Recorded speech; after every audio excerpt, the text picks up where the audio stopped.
The Folk Tales of the Mountain Backdu.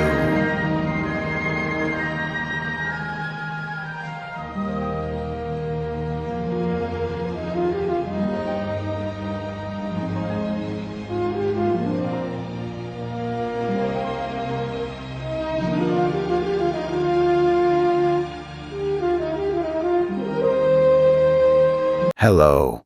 Today I am going to tell of the story of the flood of the mountain Backdu. A long time ago, in 1 year, it rained on mountain Backdu for 3 months and 10 days. The sky was just black and overcast, and the thunder just howled, and the showers just poured in. The flood broke out in every valley. That mountain flood wriggled like a black dragon and swallowed the green forest promptly. To make matters worse, the waters of the Cheonji of the mountain Backdu was also flooded by overflowing. The heavy rain filling the sky and just pouring swallowed the house with floods and swallowed people and animals and so made them into the food of fishes. The long and wide forest of the mountain Backdu, which had been a livable place for men, animals, and plants, became the sea in a blink of an eye. There was water everywhere, so there was even no shadow of person. However, there was the smoke rising from atop of a ridge. At the top of the mountain, a mother was living with her posthumous son. They have run out of food, but the water just did not shrink, so they were barely surviving. Looking ahead, even if they looked back, so much water was there. There was no place to get a piece of rice even if the food was run out. The rice jar began to show its bottom. In order to save her son even for 1 more day, the mother made the pine gruel and fed only her son, but she herself hardly ate it. Her son, who was a mere child, cried and cried that Mom did not give me anything to eat, and then he was exhausted. He toppled to the floor.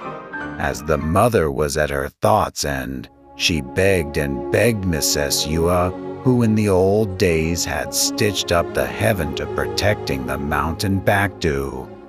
Oh, holy Mrs. Yeowa, you had saved the fate of men by stitching up the heaven. Now, the waters of the Cheonji is overflowing, and so the race around the mountain Backdu is going extinct. Thankfully, only my son and me survived, but there is no longer a way that we can live. Even if I die, I shall not hold a regret. But how can I close my eyes when I think of my precious posthumous son's dying? Oh, your mighty Mrs. Yeowa, if you take great care of and save this only pitiable posthumous child who remains in the mountain Backdu, I will return your favor even if I go to the afterlife. Within days after that, the mother could not hold on any longer and closed her eyes. Even in the afterlife, the mother just begged Mrs. Yeowa to spare her son. This news was finally communicated to Mrs. Yeowa of the afterlife. Mrs. Yeowa called her family together and lamented over that situation of the mountain Backdu. It is said that it is now in the flood on the mountain Backdu. Animals are killed as well as people, and so only a spoiled posthumous child is on a top of a ridge barely alive. Oh, I'm sorry for my old age. Why did I know until today that this miserable incident happened in the mountain Backdu? When Mrs. Yeowa shed tears for a good while, the young girl stepped forward and said, "Grandma, you need not to worry. I am going to run down to there once." After Mrs. Yeowa wiped her eyes and to see that a cute great-granddaughter was in the presence of her. Aren't you still young? And yet, can you do it? Oh, my mighty grandma, when you were on the earth, You even stitched up the heaven to defeat the disaster of the human world. After all you had done, now cannot this your granddaughter control the flood of the mountain Backdu? Mrs. Yeowa nodded and told her to leave at once. The great-granddaughter came straight down to the mountain Backdu. The Cheonji overflowed in all directions. It was a vast sea all around.